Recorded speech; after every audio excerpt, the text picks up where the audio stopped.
For some time in this movement, we've taught the repeating pattern. Boston, Concord, Exeter.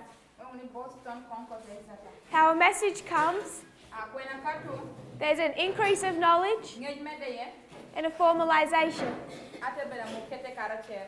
And yet when we think about that message, for many of us, I think all of us, we can disconnect it. That's not wrong to do. To break a message down into its individual parts.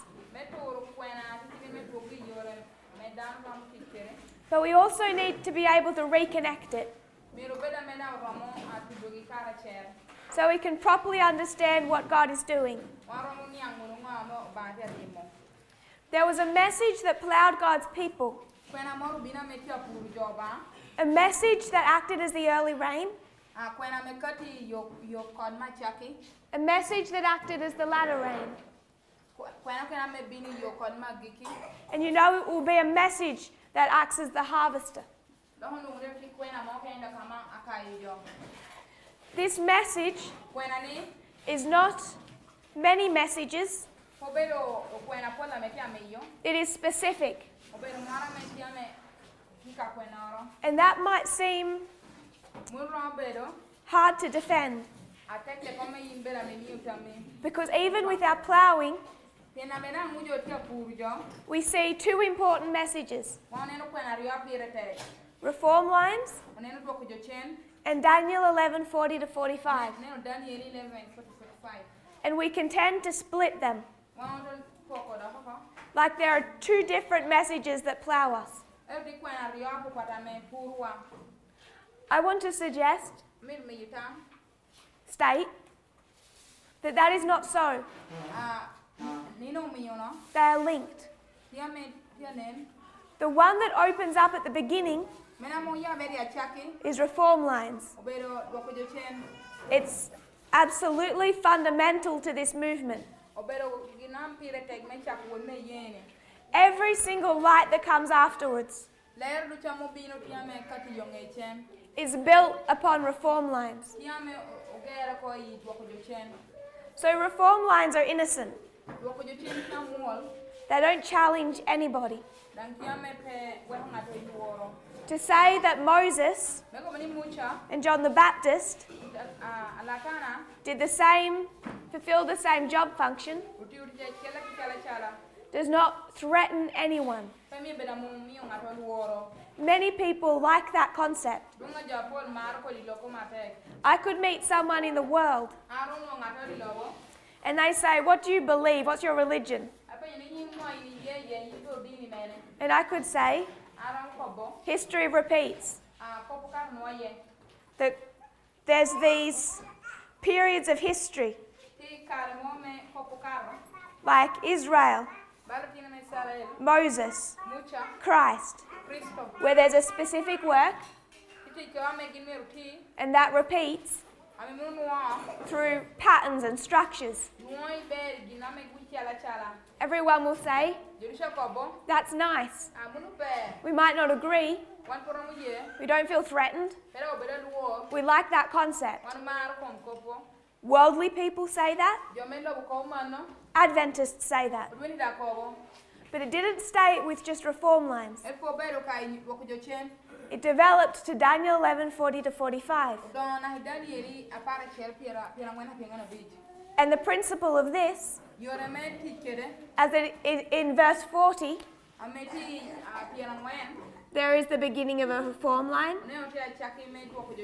part A, and then another reform line, part B. So now this becomes not so innocent, because it's teaching we are now in a reform line. Daniel 11:40 to 45, from part B in verse 40 through to the early verses of Daniel 12. are showing that we're in a reform line that will take us to the second advent. Now it threatens people because now they know they have to fear God, give Him glory. They're about to be judged. Now it's a threat, a test. New dispensation. A new message is unsealed. This is the 2520.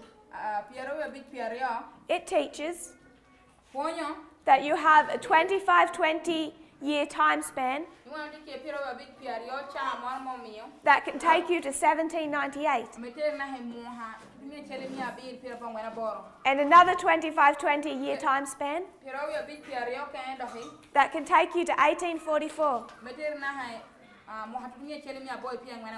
That threatens no one. What difference does it make to anyone, Adventist or in the world, if there's this time span to 1844? It's not a threatening message, but it developed. The 2520 developed into the 126 and the 151.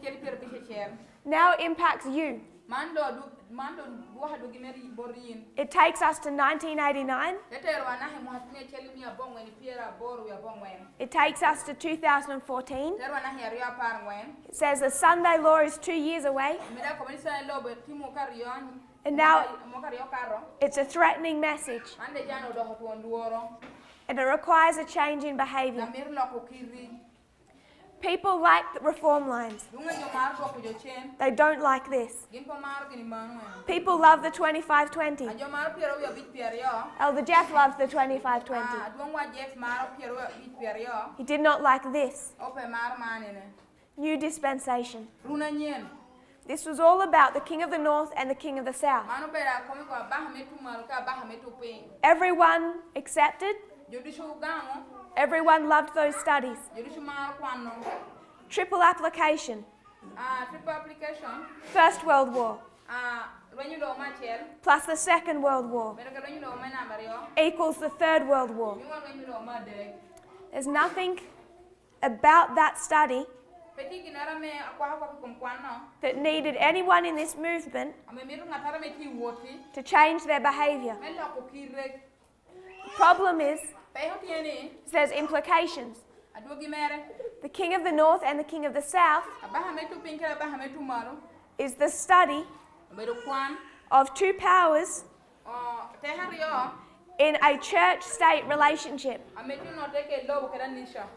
that act as polar opposites to each other. It's the first time,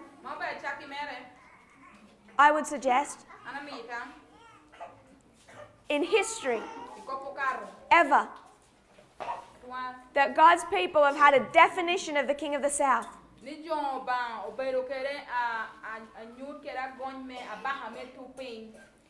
Before this study was presented, you could have asked people in this movement, what is the nature of the King of the South? And you would have had some confused answer. And in the end, their arguments were weak. They could be easily broken down. But once we started this study, which is more than anything about the King of the South, the King of the North is a side player. It's all about the King of the South. It gave us the definition of the King of the South. It's a church-state relationship, just like Babylon. But it's the state over the church. This led us to equality. This wasn't a threat to anyone in this movement. This was. This required a change in our behavior. Elder Jeff accepted this, rejected this. Because the 25-20 was not the test. Everyone accepted this, but later rejected this. Because this was not the test. And because people accepted this, others assumed they'd passed the test. But they had not. I knew they had not. Because they rejected two streams of information. And as that developed, we understood this was the link. Understanding two streams of information is what takes you from a study of the King of the South and the King of the North to equality. This is why everyone seemed to accept at the beginning. Because this was not a threat. And this had not been clearly presented to them. So they could oppose this without needing to separate from us. But the minute we made gave our firm position about equality, they had to reject. I'll remind you about William Miller. He rejected the second angel's message and the third angel's message. At some point in time, he pretended to accept the second. This was much clearer. By the time he's rejecting the third, he's no longer pretending to be part of the movement that bears his name. William Miller became no longer a Millerite. That didn't happen here with the second angel. That happened here with the third. So this is just some revision. If there's fathers in this audience,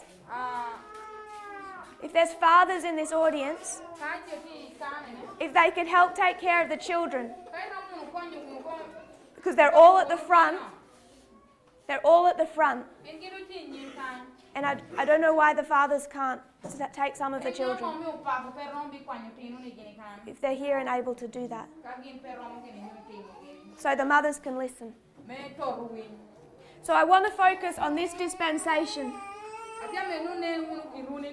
2014 to 2019. Began with the King of the North and the King of the South. We do not have the possibility of going through all of that study in detail, of how every step linked to another.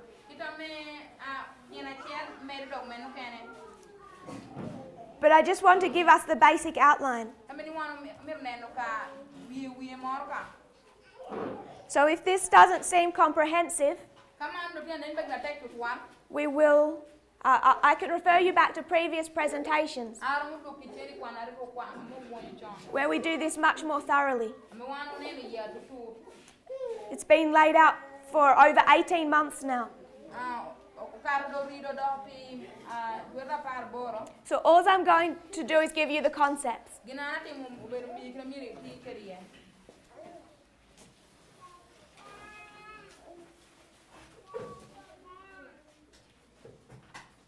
The study opened up with Acts 27. Acts 27 was the catalyst that took us to the study of Pyrrhus.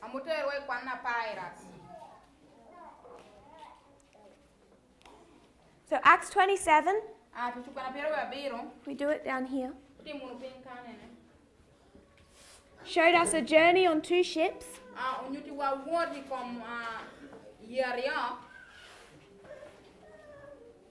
And in this history,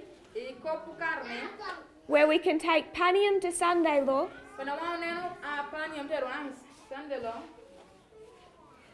we find this waymark symbolized by the 273. So we have this history of Panium to Sunday law.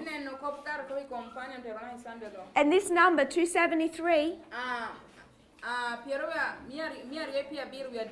from other witnesses,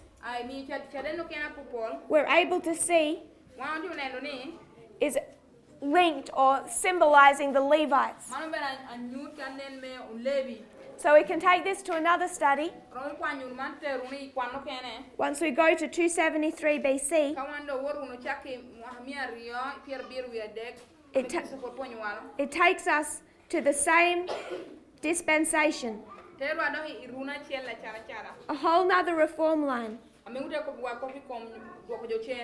from Panium to Sunday law. Because the Levites are harvested, they join this movement from Panium to Sunday law. So you can see we have a theme. Our theme is Levites. Our theme links 2 whole reform lines. The ship of Alexandria,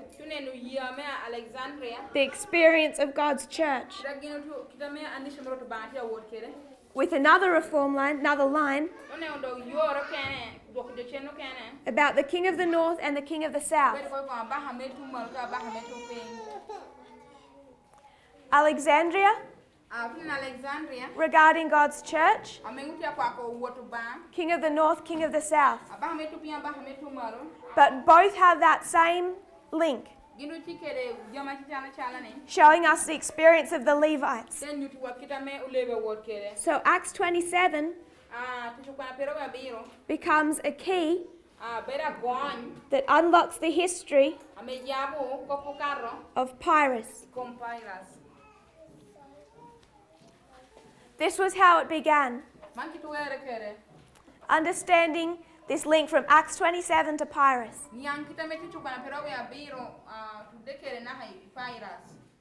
Now, without going into the details of explaining it,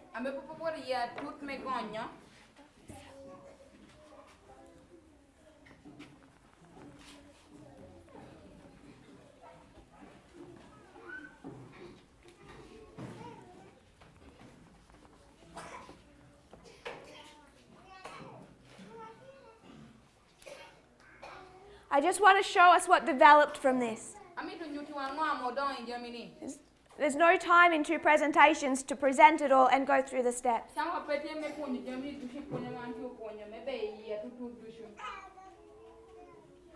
The history of Pyrrhus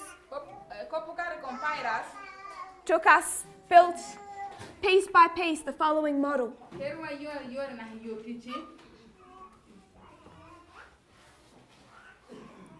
You have 2 wars. There's the 3rd Diadochi War.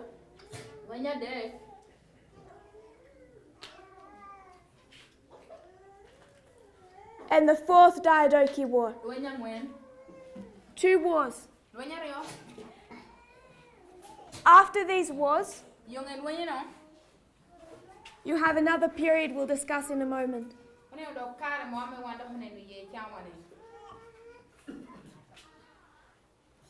3rd and 4th Diadochi Wars. They center around the breakdown of Alexander's empire. We find the history of Pyrrhus and his relationship to those generals. We find the history of Antigonus and his son, who become symbols of the king of the north. So it's the 3rd and the 4th Diadochi War. Acts 27 unlocks this history. It takes us to these generals and starts to define them. The Third and the Fourth Diadochi War are one war between the same people with an armistice in the middle. This unlocks World War I and World War II.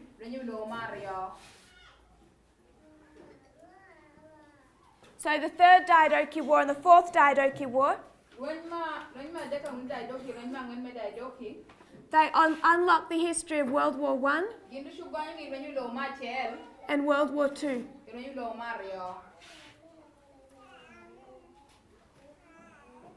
This is the triple application. World War I plus World War II equal World War III. So this is World War III. Now it isn't that it's in two parts. You take all of this, fits to here. All of this fits to here. It's not the world wars in two parts.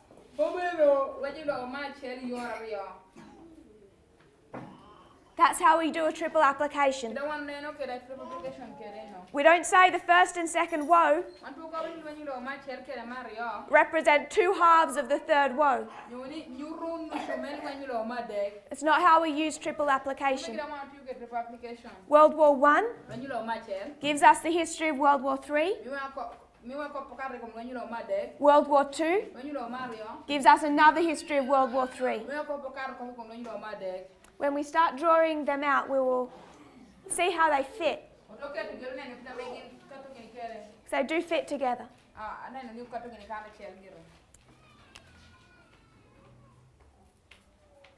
So the Third and Fourth Diadochi War unlock the First and Second World War, which not when you keep them like this, but when you combine them, become the Third World War. Now, it doesn't just stay here. It's going to develop further. There's this other history. After the Fourth Diadochi War, where you have Pyrrhus versus Lysimachus.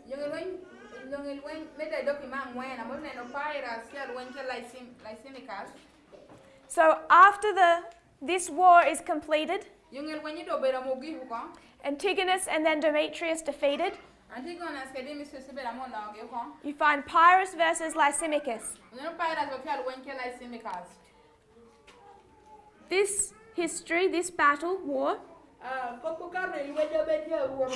becomes the Cold War. So there's 3 wars, not 2. Third Diadochi War, Fourth Diadochi War. Pyrrhus versus Lysimachus. World War I, World War II. But then there's a third war.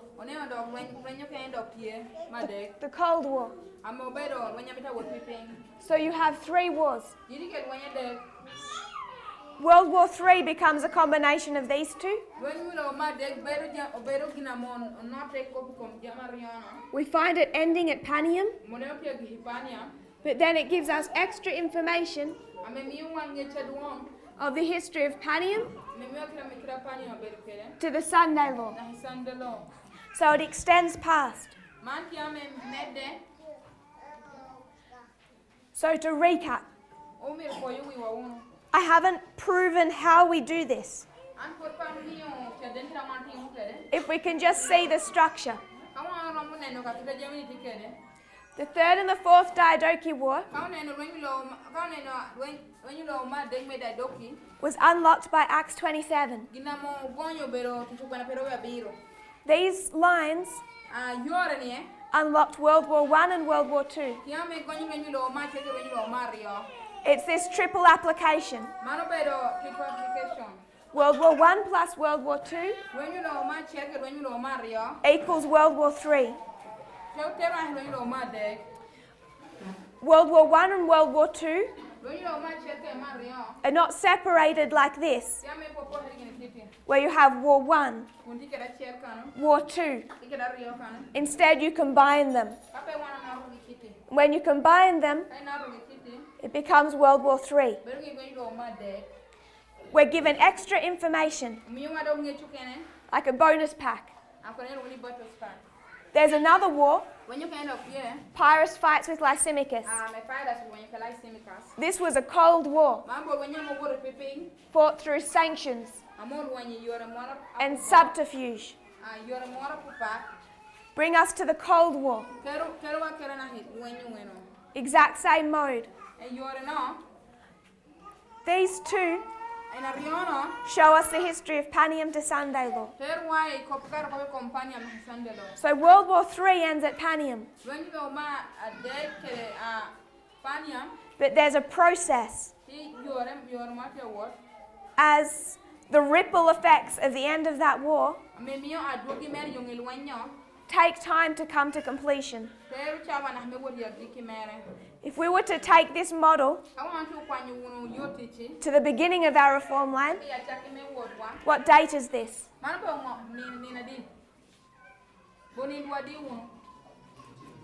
1989. 1989 is the defeat of the King of the South.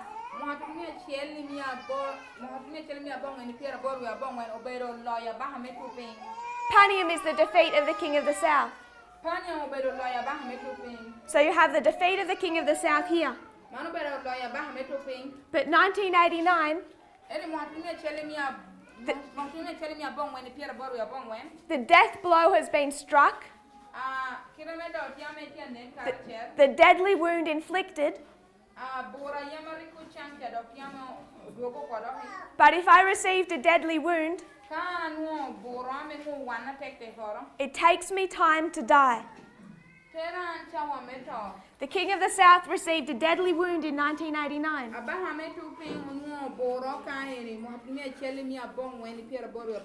It did not die until 1991. It took time for the effects of 1989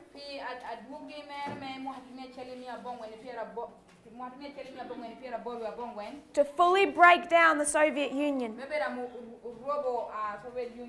We find the same thing from Panium to Sandalo. It's going to take time for the events at Panium to fully weaken and kill the King of the South. But World War III ends here. So this is the structure that was developed. Hope that makes sense. Acts 27 brought us to unlocking this study.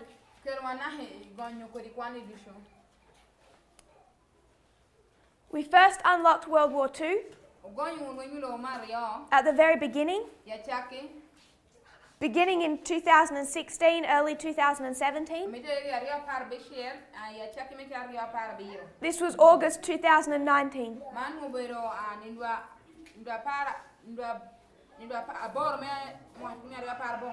So it took us over 2.5 years for this to develop, till we had both parts. And the last pieces just slotted into place in August, September.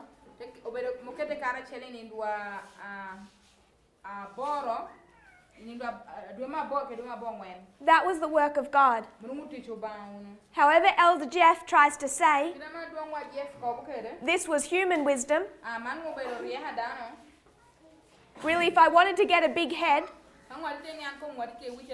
I wouldn't listen to you, who say this is the work of God. I would listen to Elder Jeff, who says that This was all my work. But I was wrestling with World War I for 2 to 3 years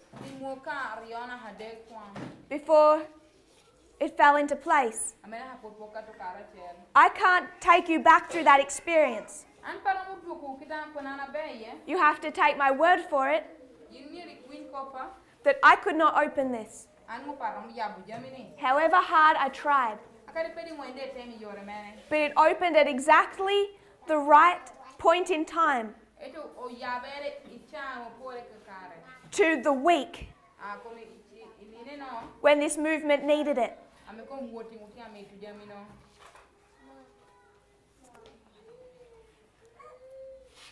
The only reason I review that history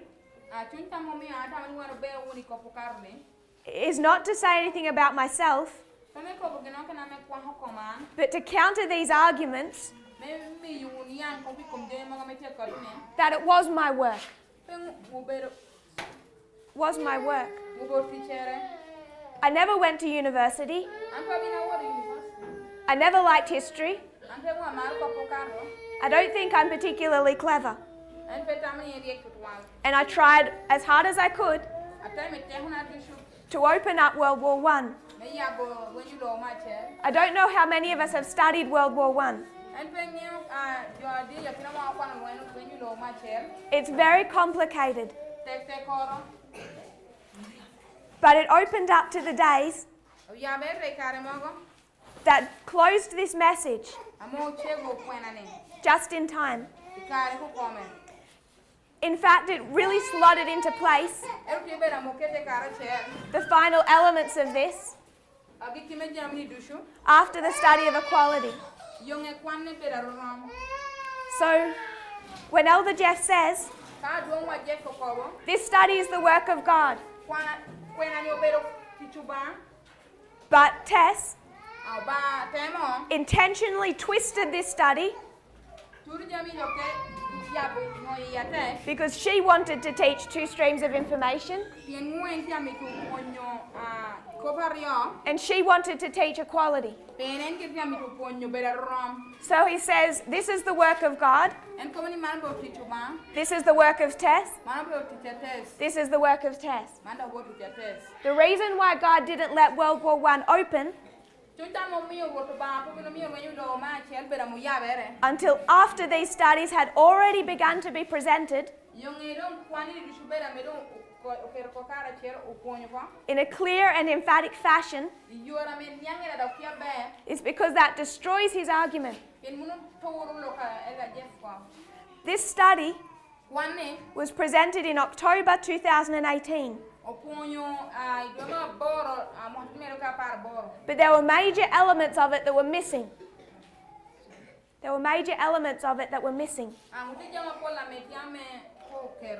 Particularly this part. And this was unlocked using the same methodology as this. It completed gaps in this history, in our history. Filled in missing information. And the process by which this picture was completed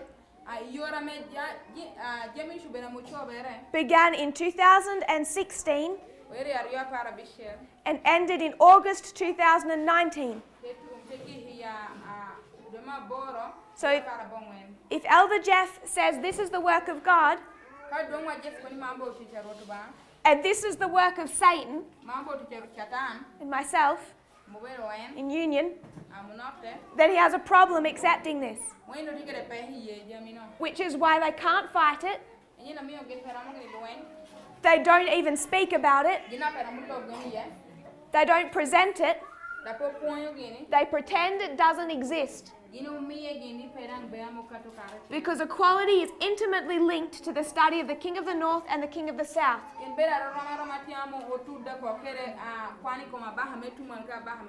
You will hear them attack this part, but they can't fight this. So they're silent. They might attack our understanding of November 9, but they cannot attack the triple applications of the world wars.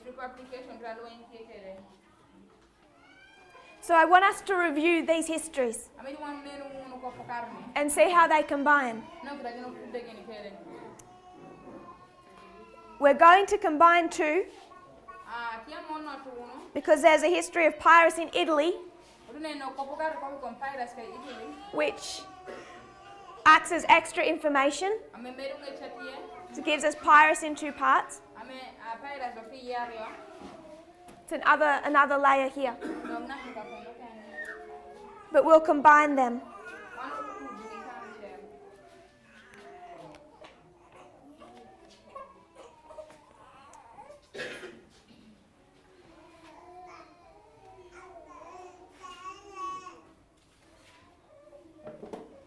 If we were to start with the Fourth Diadochi War, because we'll work in the order by which they were unlocked,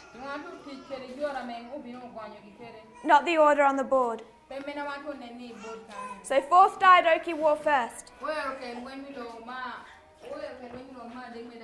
So we'll show its development.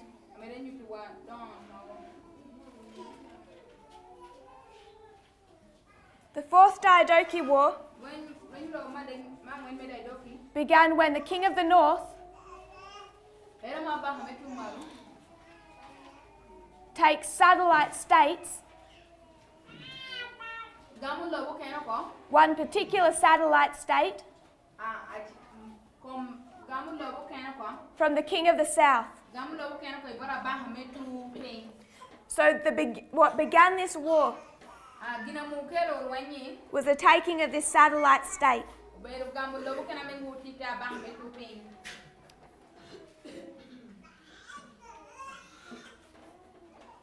You come down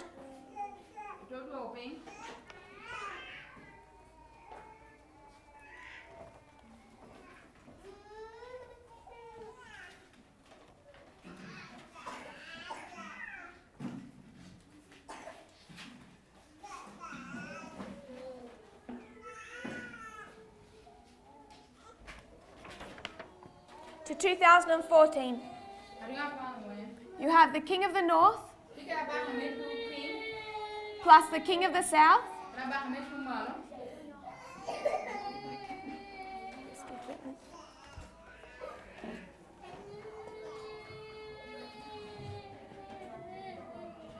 plus the King of the South in an alliance. So now we have our two powers, the King of the North and the King of the South, in this alliance.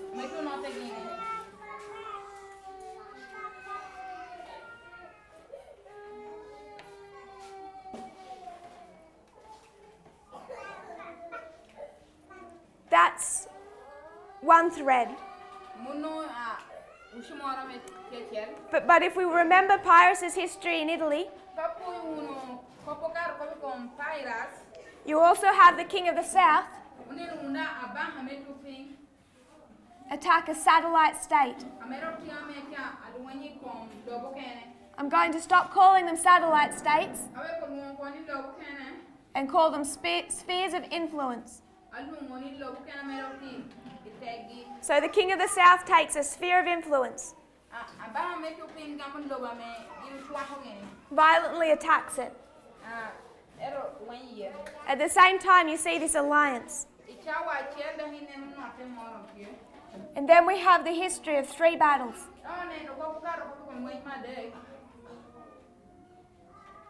4 battles.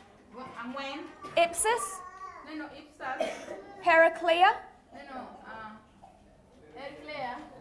Asculum, and Beneventum.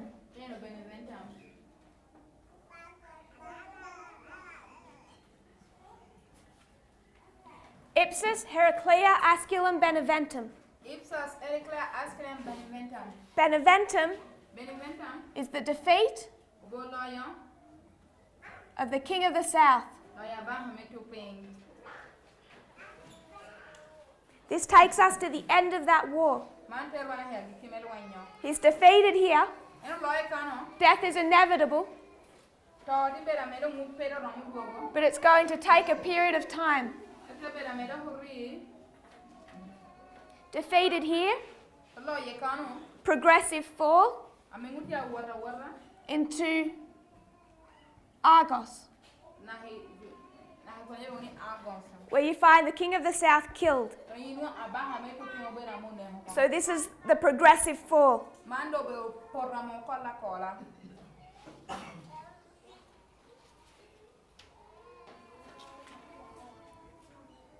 So this is the history of this fourth Diadochi War.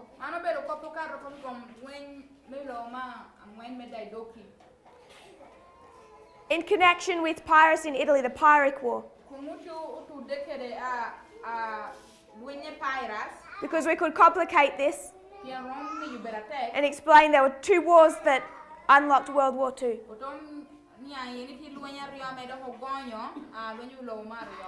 Because at each step we need witnesses. We had two witnesses that the number 273 represents the Levites in this time period. One is Acts 27, one is Numbers chapter 3. So we had two witnesses to take us to the line of Pyrrhus. Once we came to Pyrrhus, we had two witnesses to take us to World War II. Because then we had the Pyrrhic War. So I don't want that to confuse anyone. I just want us to demonstrate how strong our methodology was. Two witnesses defended the history of Pyrrhus.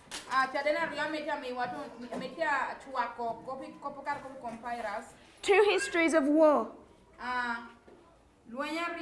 unlocked World War II.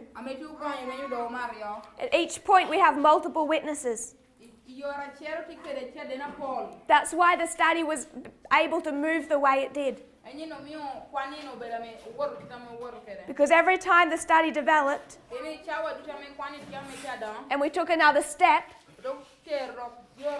we could do so with a great deal of trust we're making the right moves. Because each step was made with multiple witnesses. That what we were seeing in history was true. So these two witnesses unlocked World War II.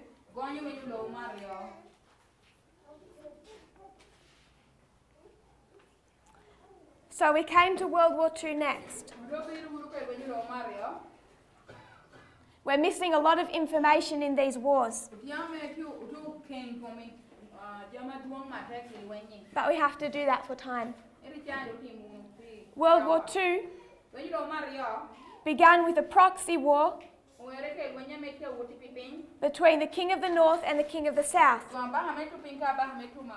So we have the taking of Satellite State, this proxy war. They're the same thought. This proxy war was over Spain.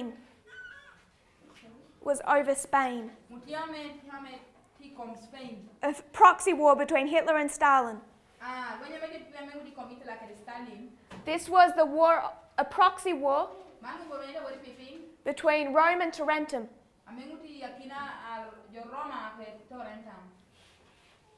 Or another proxy war between Cassander and Demetrius. So we have the beginning of a proxy war over a satellite state.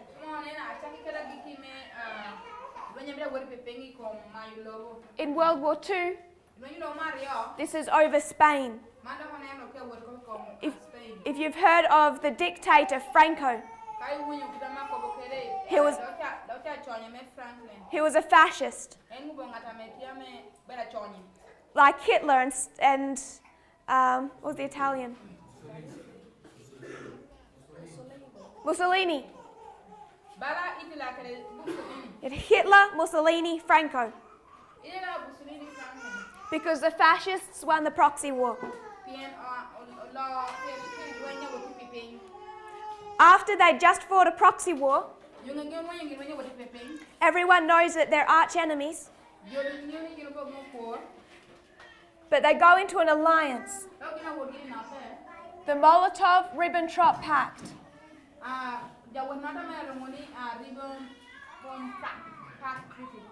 This is an alliance between the King of the North and the King of the South, Hitler and Stalin. This was all done so Hitler could not attack the East, not to go to war with Stalin, but because he wanted to attack the West. He wanted to attack Poland. So this alliance is concluded so he can go to war with Poland. This is the beginning of the war on the Western Front, enabled by the King of the South.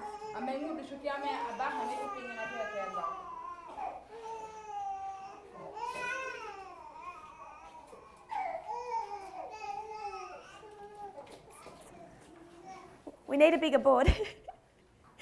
It won't all fit. I'll just see. We're having to skip a lot. That's why it's hard.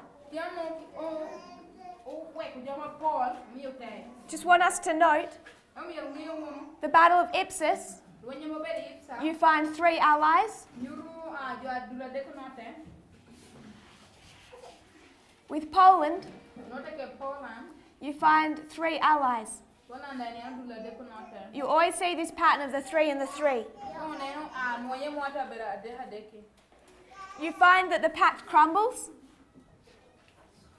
The pact fell apart.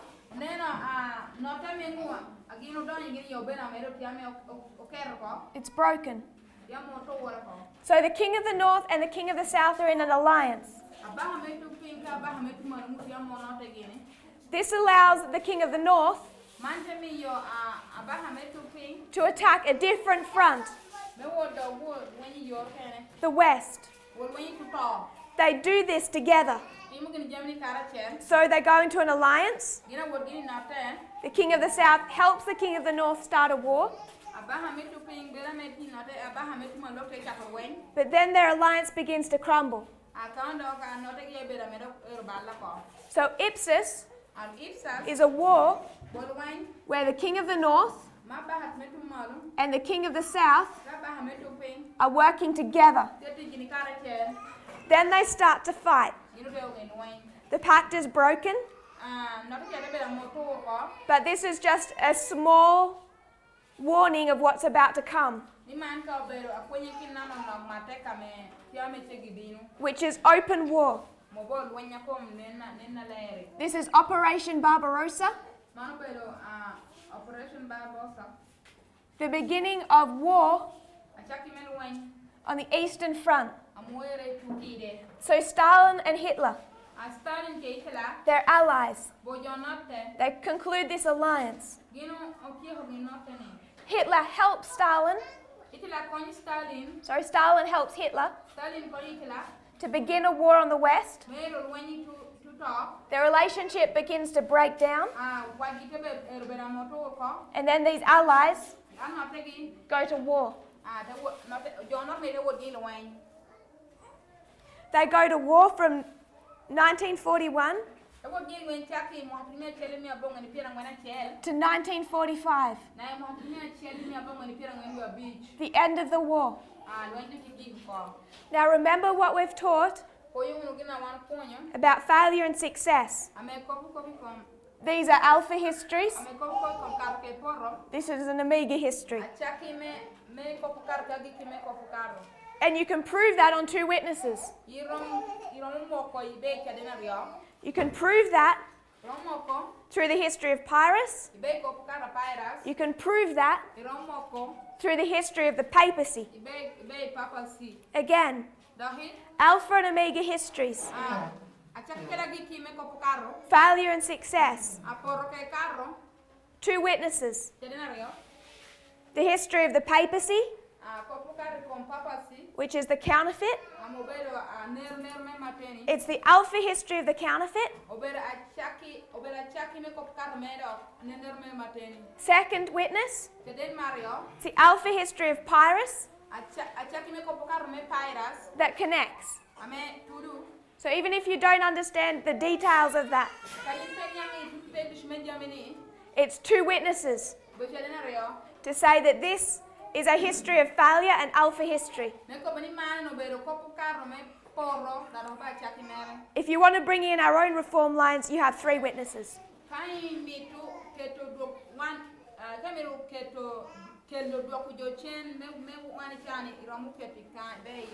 So this war ends between Hitler and Stalin, and the king of the north is defeated. But it's a history of failure for the king of the north. So you would expect history of success, victory for the king of the north. And when you do the counterfeit, 1945 is the counterfeit of 1844. 1844 was disappointment and failure for the Millerites, because it's their alpha history. 1945 was disappointment and failure for the king of the north, because it's their alpha history. And we have at least two witnesses. And then we have the history of the Cold War.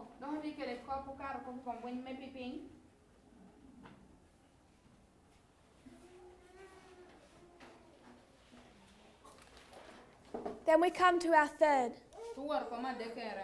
The third Diadochi War. So this is all laid out in October 2018.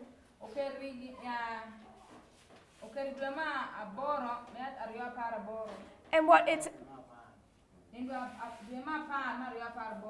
it's particularly focusing on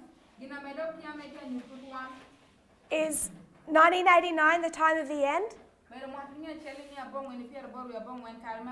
and this history of the Fourth Diadochi War plus World War II, with at least two witnesses, opens up 2014 through to the Sunday Law.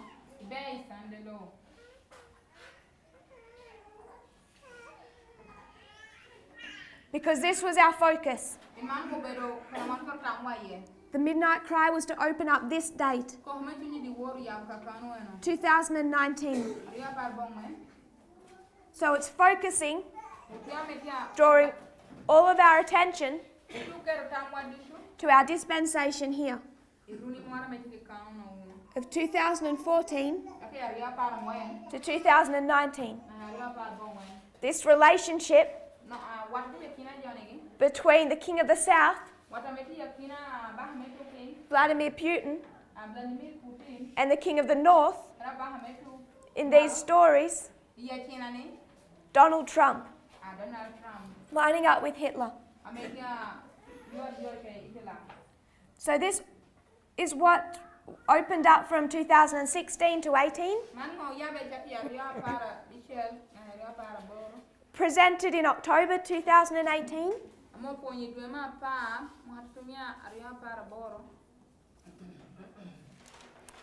the history of 2014 to 2019, and then also giving us information of Panium and Sunday Law. So that was how it was. We had this side of the equation. But you may notice it does take us from 1989, the time of the end. But there's a significant gap.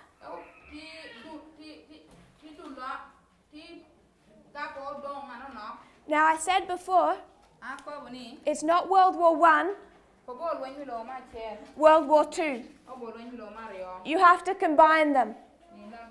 Both take you from 1989 to the Sunday law.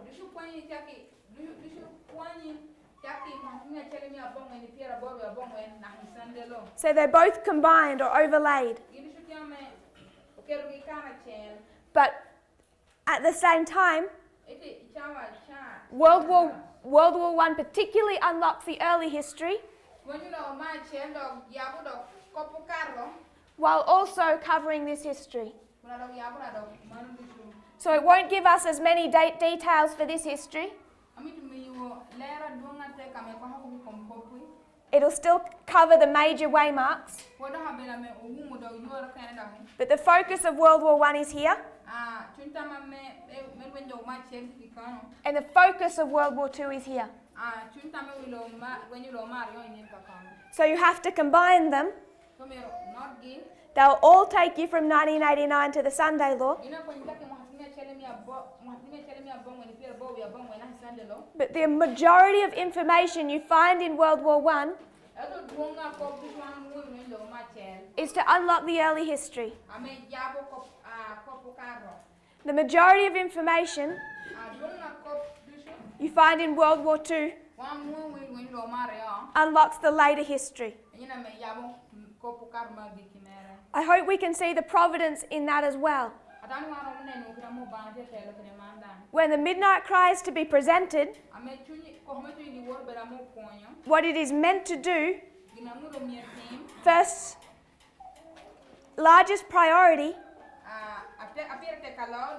is to unlock our own dispensation. It's to unlock the latter rain time period and explain to us what has happened from 14 to 19.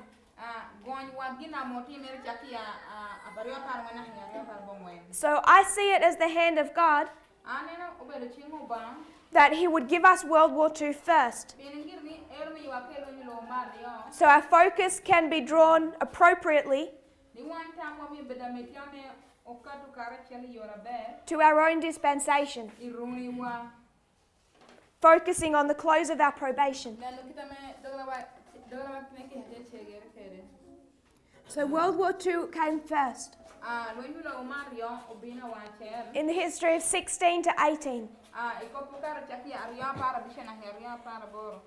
Through 2019, this side began to open up. We already knew that this had to be a triple application. Before I ever understood World War I believe I presented on multiple occasions that this must be a triple application. So in presentations I would say, our story isn't complete yet,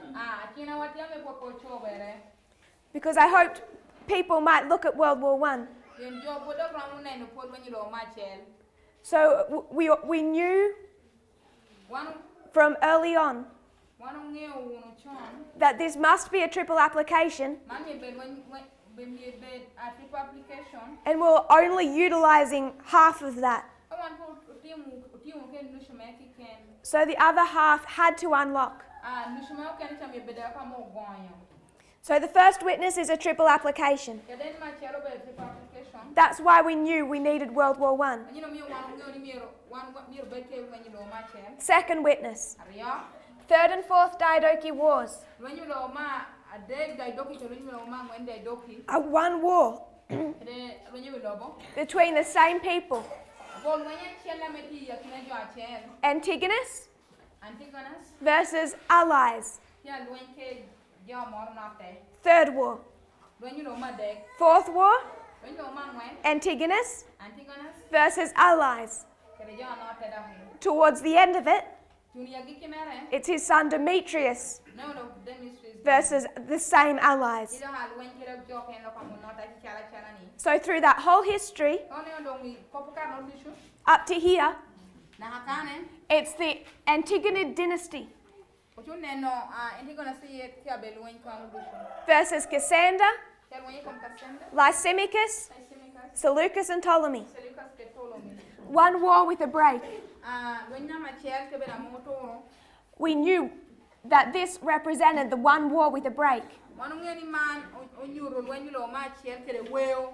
In the middle here, you find Seleucus begin to establish himself. He begins to establish his dynasty, become powerful. Between World War I and World War II, you have the experience of the papacy as it goes into an alliance with Mussolini, the Lateran Treaty, as it goes into an alliance with Hitler and takes control of the German church.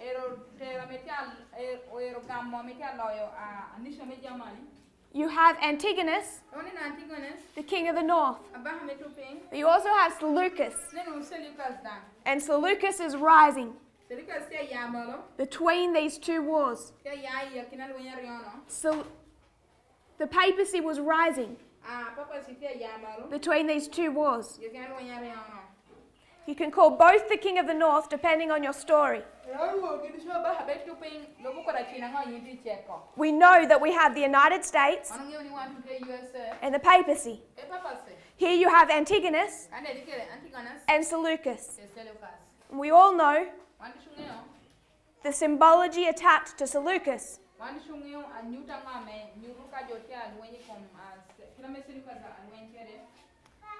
So this is what we were given first. And it was the wisdom of God that knew we needed World War II first. Because our focus should be here. When we're here. It was evident that we needed a thorough explanation of our own dispensation.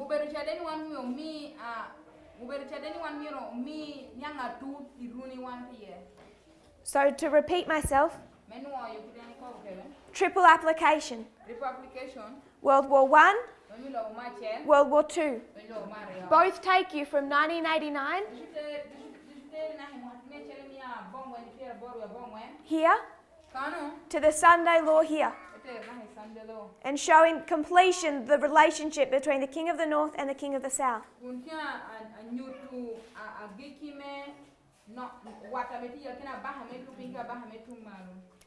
But World War I particularly gives information for the early history. It's this that is unlocked. World War II particularly gives information for this history. And it's 2014, the dispensation of our latter rain. 2019, the dispensation of our harvest, that are particularly unlocked to us.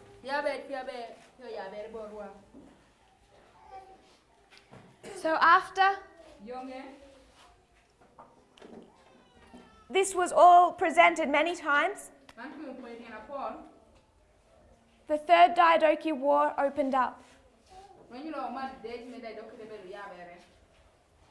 And it will again take us from the time of the end. It's going to give us a lot of information, particularly on this history.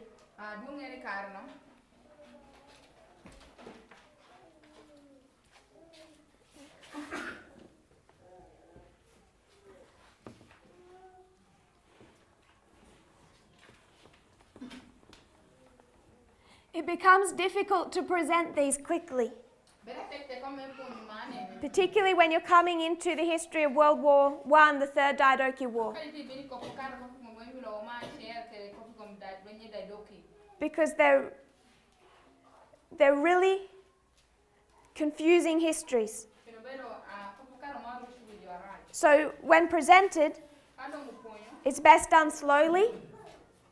It's best done slowly and broken down into individual parts.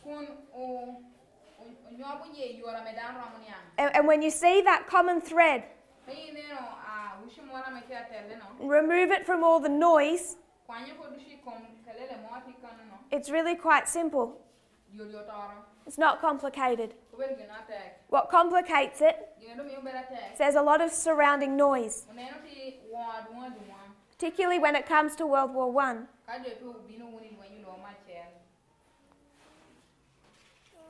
So the Third Diadochi War. There's been an ongoing war between Antigonus and his greatest threat. So for some years now, there's been two superpowers. Now there are many powers, many generals, but there are two superpowers that are controlling everything. Those two superpowers are Antigonus and Eumenes. The Battle of Gabini, you find these two superpowers fight one final battle. Antigonus and Eumenes. They meet in battle. It's in the east. There is this large salt plain. It's like a large flat area. Very dusty. They charge each other with elephants. And the feet of these charging elephants stir up a dust cloud that blocks each other from view. So I don't want to give all the history.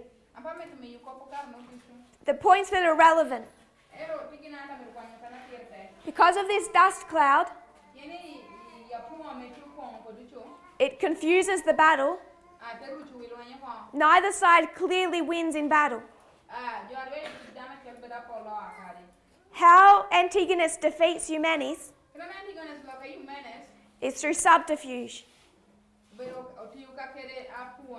He takes control of the wealth of leading members of Eumenes' army.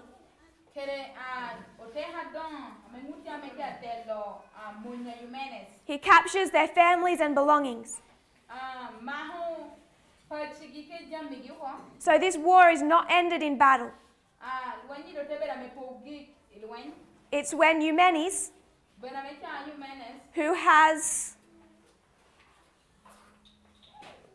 when Eumenes is overthrown by his own people. It's his own people that rise up, make a deal with Antigonus, and hand over their leader.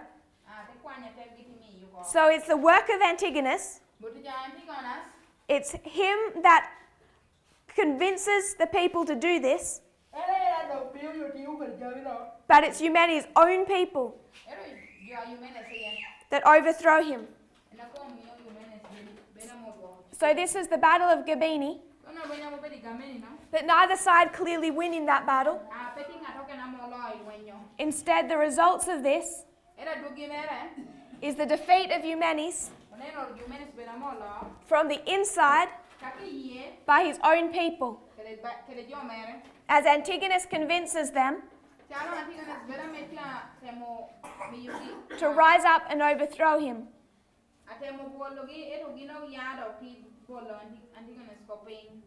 So Eumenes is defeated from the inside.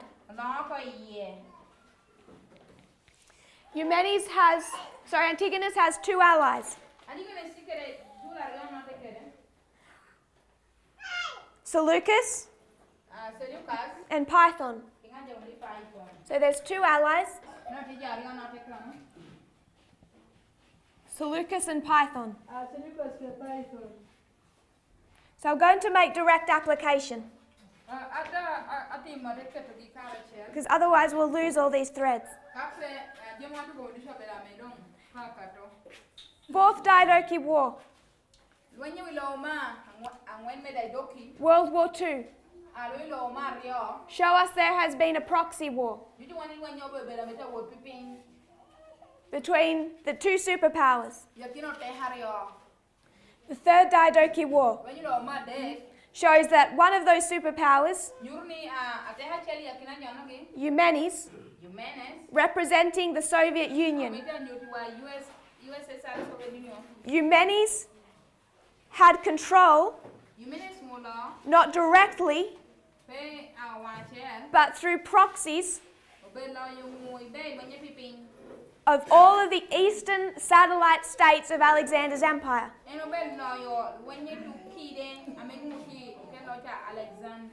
Just as the Soviet Union had control of the eastern satellite states.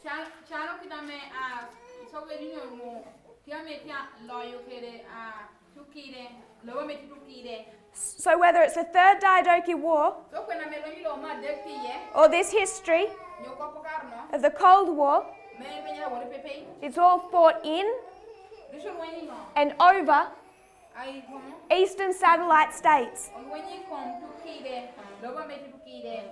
Eumenes represents the Soviet Union. They're fighting over eastern satellite states. Eumenes is overthrown, defeated from the inside. Antigonus convinces Eumenes' own army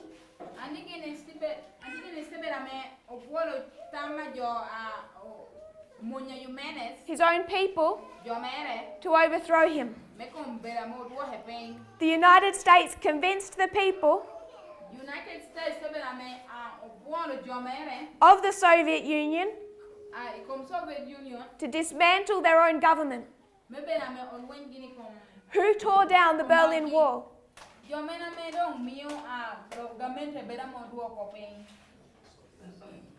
The Soviets did. The people of Eastern Berlin,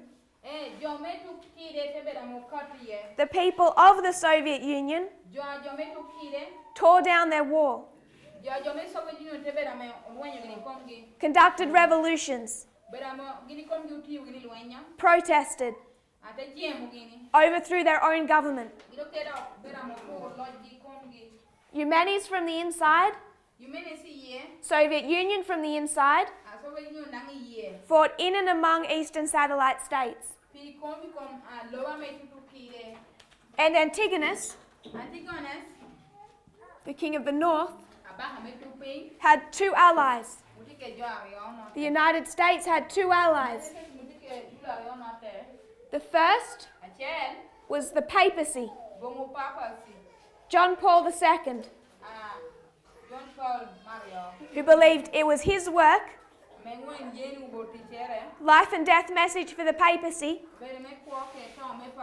to destroy the Soviet Union. So Reagan, Bush, they're in an alliance with John Paul. There's another alliance. The United States had an ally with Python. That's Antigonus. What about Antigonus? king of the north, with Python. Seleucus did not fight in the army of Antigonus. He gave support in other ways. The papacy did not fight in the army of the United States. He used different methods. Python fought directly in the army. And the United States had the Mujahideen. They fought directly in this proxy war. A proxy war is a fight between two superpowers using proxies. So in this war, you had the United States, the Soviet Union, they're fighting over Afghanistan. The United States is using the Mujahideen. And the Soviet Union, they're using that puppet government they set up. So the United States fought in that war through the Mujahideen. Python fought on behalf of Antigonus.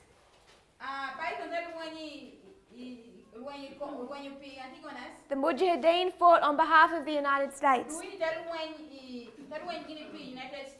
Antigonus wins. United States wins.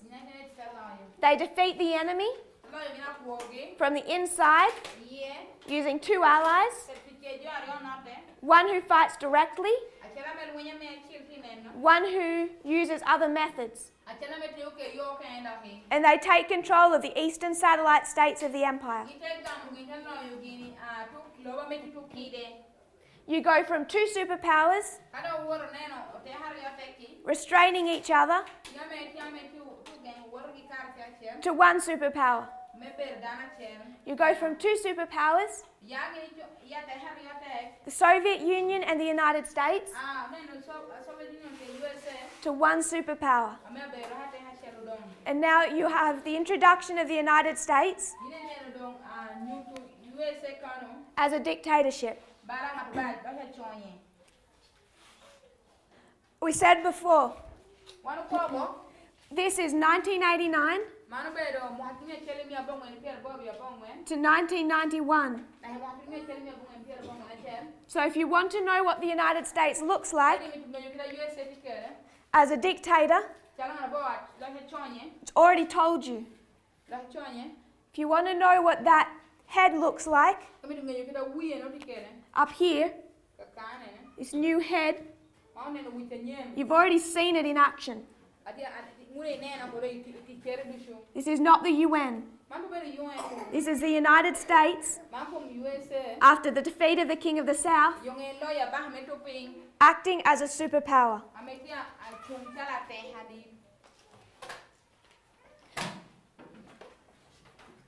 So we lined these up so that we could explain this history before we lost memory of our information. Now Antigonus begins to become powerful. But he's not the only one.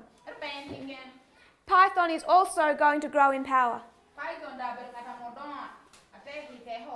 Nowhere near to the extent of Antigonus. Nowhere near as much as Antigonus. But he's still going to grow. Python became more powerful. The Mujahideen changed their name to one you're more familiar with. And in 1996, they became the Taliban and took control of Afghanistan. So they were just the rebels the United States used that had no control over the government. They changed their name to the Taliban and they become the government of Afghanistan. Antigonus began to see Python as a threat. So once he's reached power, Antigonus has him killed. His former ally, who fought on his behalf, became more powerful, so he has him killed. The Mujahideen became more powerful, became the Taliban, and in 2001, the United States went into Afghanistan and overthrew the Taliban. Now I want to make an important observation. A misunderstanding many people have, not just this movement.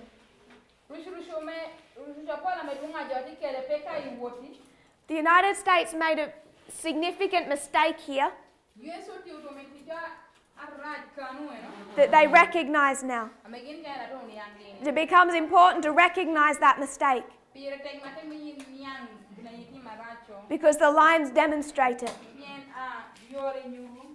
Who attacked America at 9/11?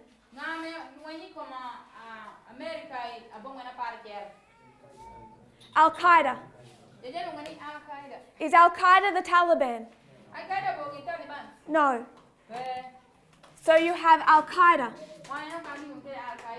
Not sure if I'm spelling it right. But you have Al-Qaeda and the Taliban. The Taliban is the government of Afghanistan in 2001. They are not a terrorist group. They are Islamic, hardline Islamic, but they are not a terrorist group. Al-Qaeda is. They're not a country government. They're a terrorist organization. So why did America attack Afghanistan after 9/11? Because they knew that the Taliban were allowing this terrorist organization to hide out in Afghanistan. But here's their mistake. They decided that their work was to take down Al-Qaeda, to destroy this terrorist organization.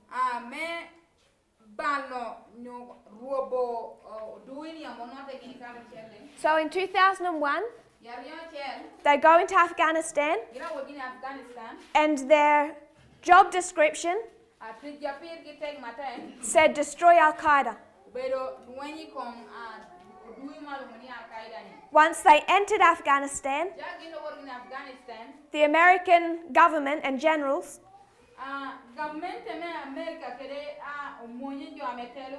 said, while we're here, why don't we do some regime change? Instead of just taking down Al-Qaeda,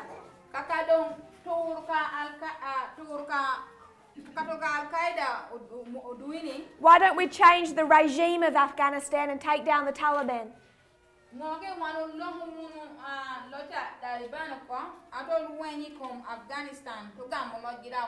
They could have just attacked Al-Qaeda and left the Taliban in power. But because they decided to make an enemy of both, that war became impossible to win. So America is still at war in Afghanistan today.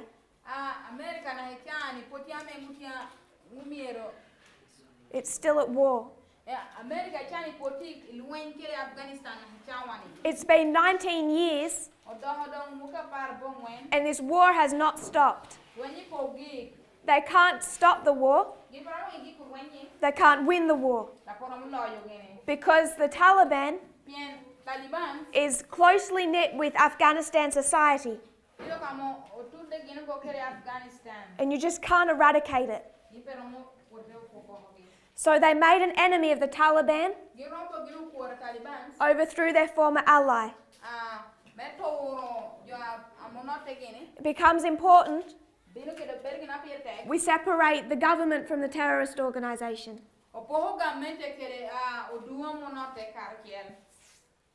And just to note, most of those terrorists came from which country? Saudi Arabia.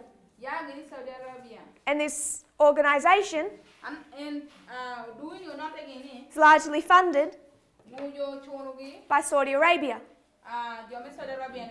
But can I go to war with Saudi Arabia? No. They're allies. So they attack Afghanistan instead. What documentary will tell you that history?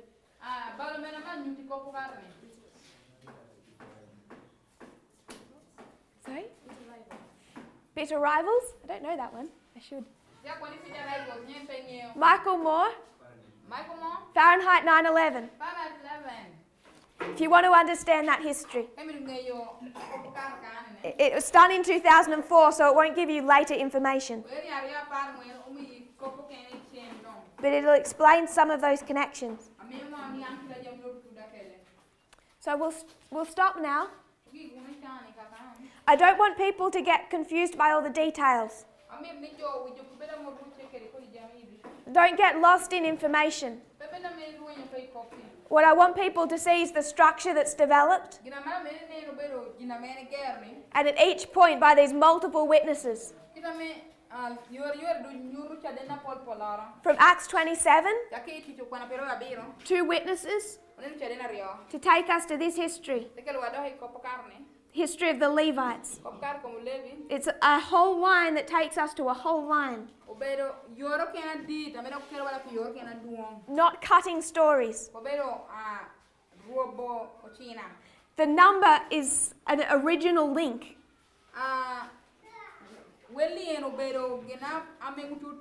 But between the two lines, it's like a catalyst that took us from one to another.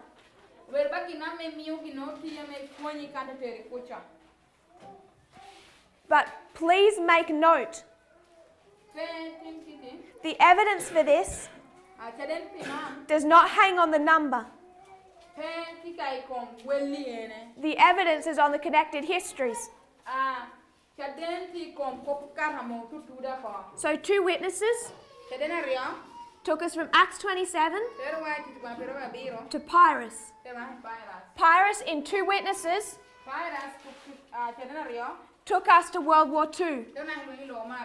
Then we had 2 witnesses to show that this is a history of failure.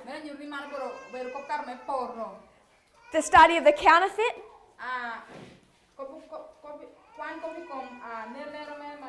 that developed independently, and the study of the Pyrrhic War.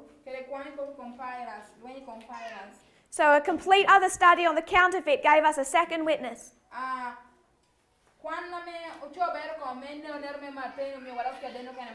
Just when we needed it. Now for this history, 2 witnesses. 2 witnesses for 1 war. With a break in the middle. Triple application. And the 3rd and the 4th diadochi wars. Even if we cover all of this in 2 presentations, I want us to see the strength of the steps, the structure that develops. It's comprehensive. It was led of God. He saw fit to anchor us in this first, our own dispensation. But then right on time, literally days before it was presented, after 2 years of wrestling with it, this part opened up. World War I, World War II. Triple application. Both take you from the time of the end to the Sunday law. So they work like this. But the focus of World War I is this history. The focus of World War II is this history. But even with that triple application, God gives us 2 witnesses at every step. 2 to develop World War II. 2 witnesses to develop World War II. Once we have World War II, we can see 2 witnesses for the development of World War I. 2 witnesses to develop World War III. 2 witnesses to understand failure, success. We understand that God requires 2 or 3 witnesses